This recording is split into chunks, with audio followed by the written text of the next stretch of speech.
That evening, I noticed that every photograph where we stood side by side had vanished from the family album. It was a strange, almost physical hollowness, as if someone had carved a piece of my memory out with a scalpel, leaving not even a scar behind. I sat on the floor of the living room, surrounded by the velvet silence of our suburban estate, turning the thick cardboard pages as my fingers grew cold. There was our honeymoon in Italy. I remembered the shot perfectly.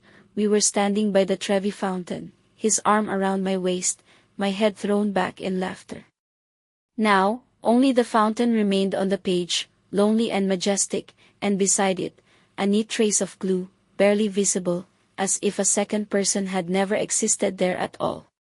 The smell of old paper and dust mixed with the scent of my perfume, which suddenly seemed alien and sharp to me. In the next room, the TV was on, the muffled voices of news anchors creating an illusion of normal life, but inside me, anxiety had already begun to pulse. This couldn't be an accident or a mistake. Photos don't just fall out so selectively.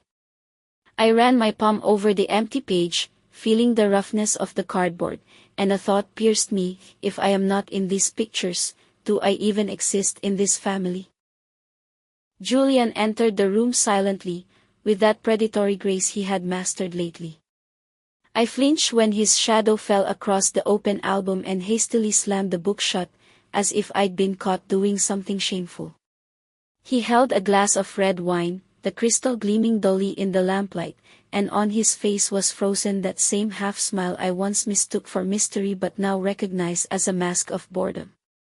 I asked him about the photographs, trying to keep my voice steady, stripped of the hysterical notes he hated so much. Julian took a sip, slowly rolling the wine in his mouth, and without looking me in the eye, replied that he was simply tidying up. According to him, those shots were poor quality. In some I had blinked, in others the light fell incorrectly, distorting his profile, and he, as everyone knew, was a perfectionist. He spoke calmly, casually, as if discussing the sorting of old bills rather than moments of our happiness. His confidence was so dense, so tangible, that for a second I doubted my own sanity. Maybe they really were bad. But then why did my stomach twist into a tight knot, sensing disaster? I decided not to make a scene, and that was my first, fatal mistake, the logical choice that led straight into the abyss. Julian had an important presentation the next day. He was nervous, even if he didn't show it, and I, like a loyal wife, decided to spare his nerves. I convinced myself this was just another one of his quirks, an attempt to control everything around him, including our past.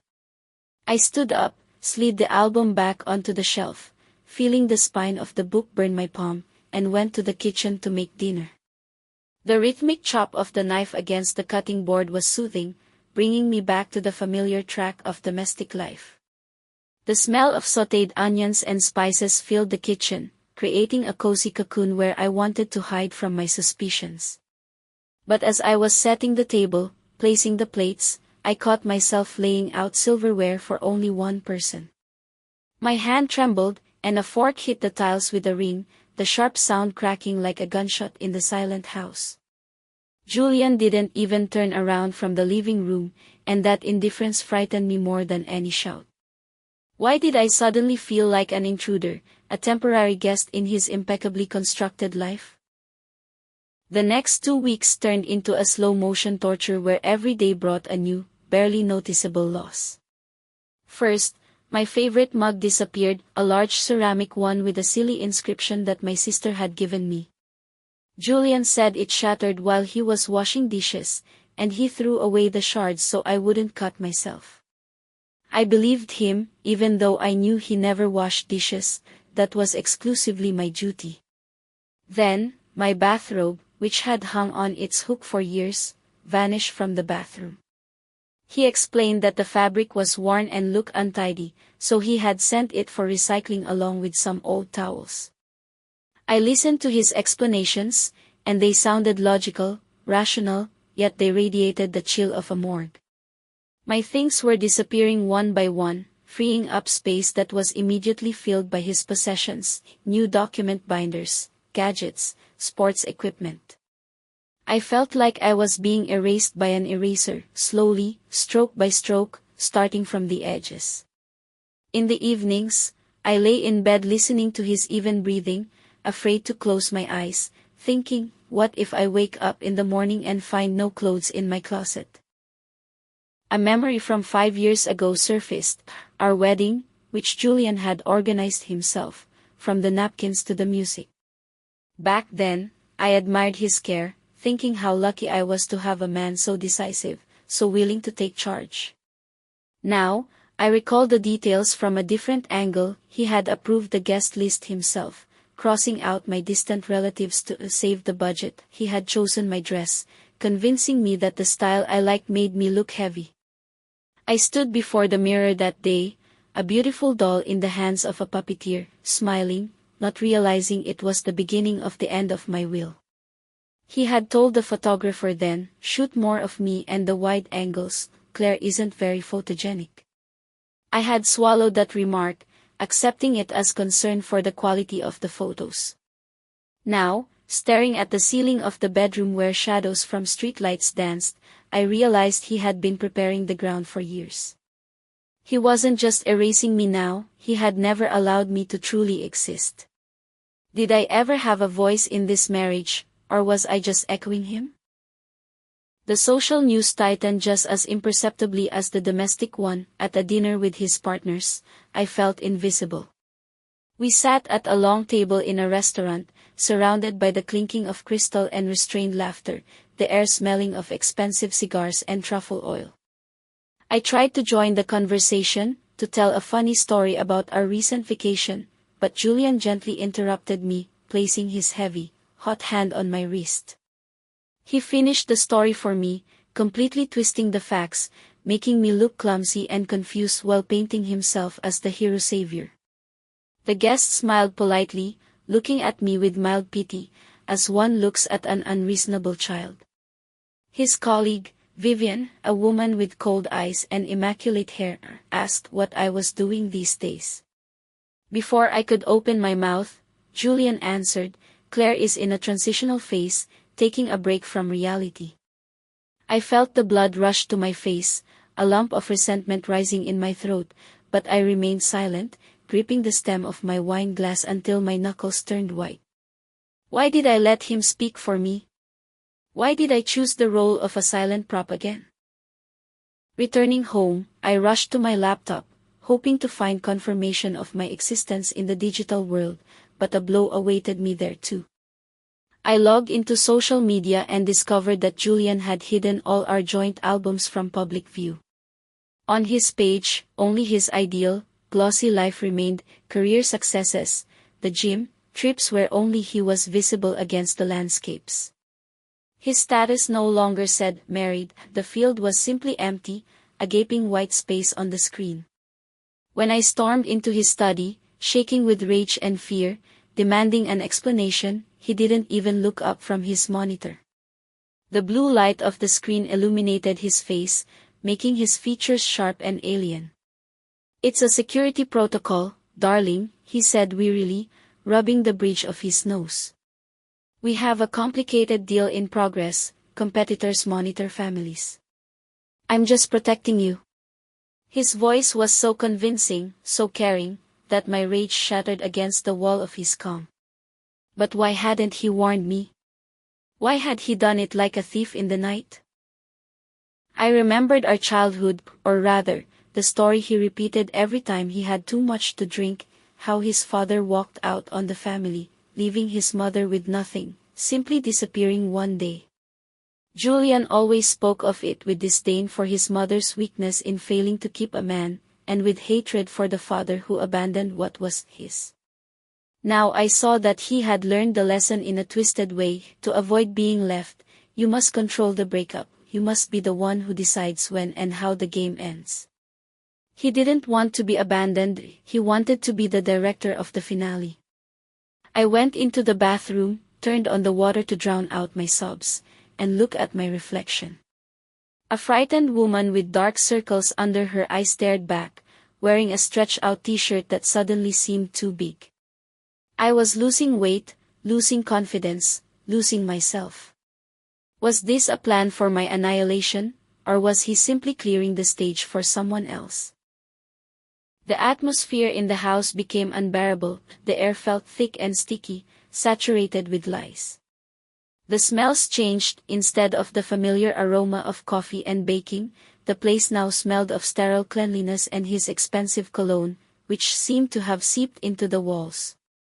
I began to notice that he avoided touching me, and if he did, it was mechanical, cold. One evening I tried to hug him, pressing my cheek against his back, but I felt him stiffen like a rock. He didn't push me away, no, that would have been too honest.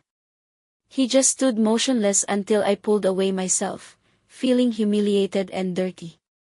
That night I moved into the guest bedroom and he didn't even ask why in the morning. At breakfast, we sat in silence, the only sound the clinking of a spoon against a cup. I looked at him and realized that a stranger was sitting across from me, wearing my husband's face. How much longer could I endure this torture of uncertainty before I finally broke? The unraveling happened suddenly while I was looking for car documents in his study, taking advantage of the fact that he had left the safe keys on his desk.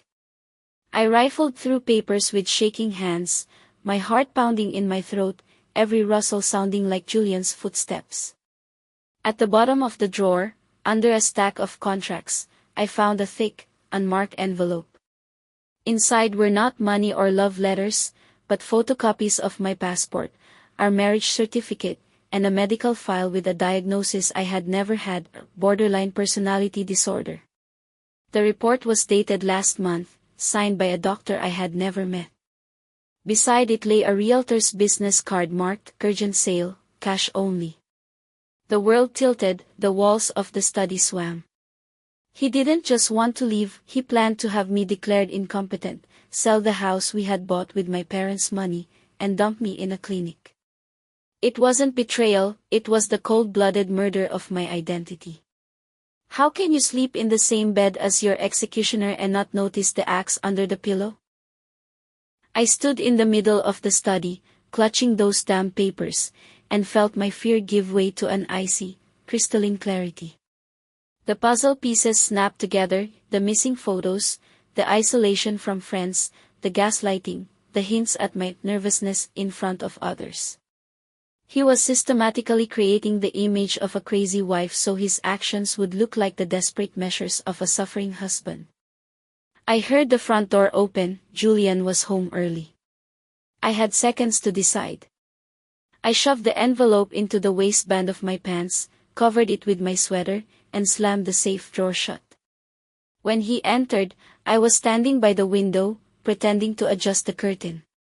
He looked at me suspiciously, sniffing out my fear like a bloodhound. "What are you doing in here?" he asked, and for the first time, his voice held an open threat. I turned, plastering on the most serene smile I was capable of, and said I was looking for a charger. Did he believe me, or did he just think the mouse was already in the trap and there was no need to rush? For the next 3 days, I lived in robot mode. Every movement was calculated, every word weighed. I stopped crying, stopped asking questions. I became the ideal wife he wanted to see. I cooked his favorite lasagna, laughed at his jokes, agreed with every word, lulling his vigilance. Inside me, a cold fire of hatred burned, giving me strength. I knew that if I threw a tantrum now, he would use it against me, call the orderlies, show them that fake medical report. I had to use his methods: silence, treachery, ruthlessness. While he was in the shower, I scanned the documents to my phone and uploaded them to a cloud drive he didn't know the password to. I found his secret account, information about which he kept in an old daily planner, thinking I would never look there. The numbers on the screen flashed before my eyes. The sums were enormous, money he had been siphoning off from our family budget for years. Did he really think I was that stupid, that blind?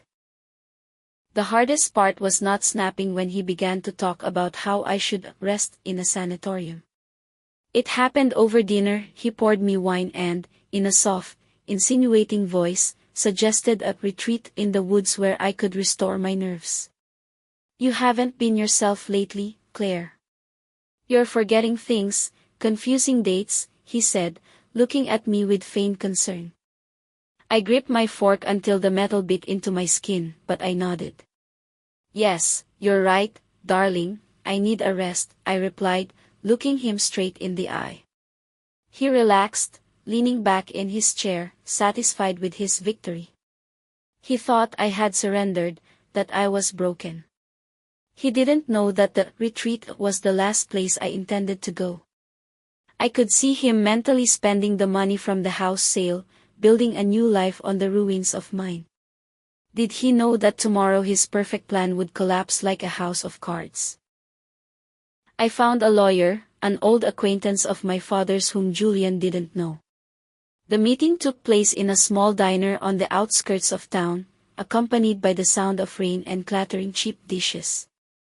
I laid everything out before her: scans, recordings of conversations I had started making on my phone, copies of the fake documents. She listened in silence, frowning and making notes in a pad. "We have a chance to not just divorce him, but to strip him bare," she said finally, taking off her glasses.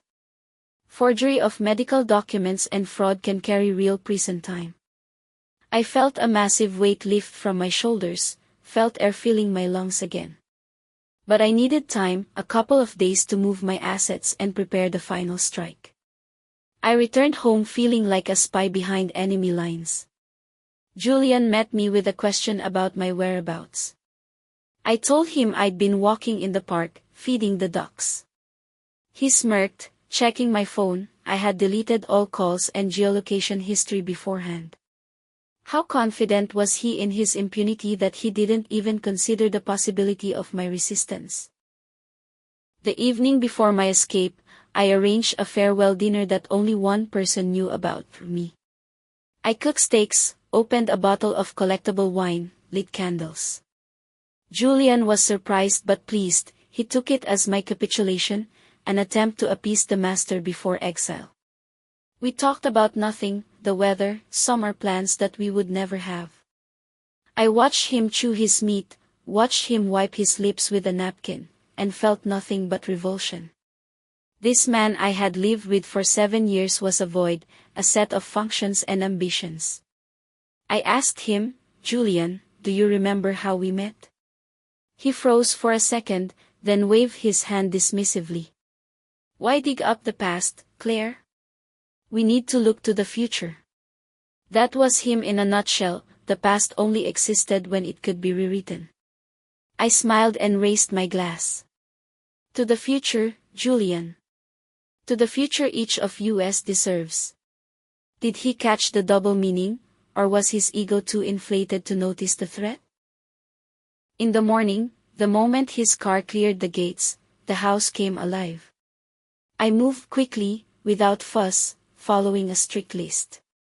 The movers I had hired in advance carried out not furniture, but things of real value: paintings, antiques, my electronics.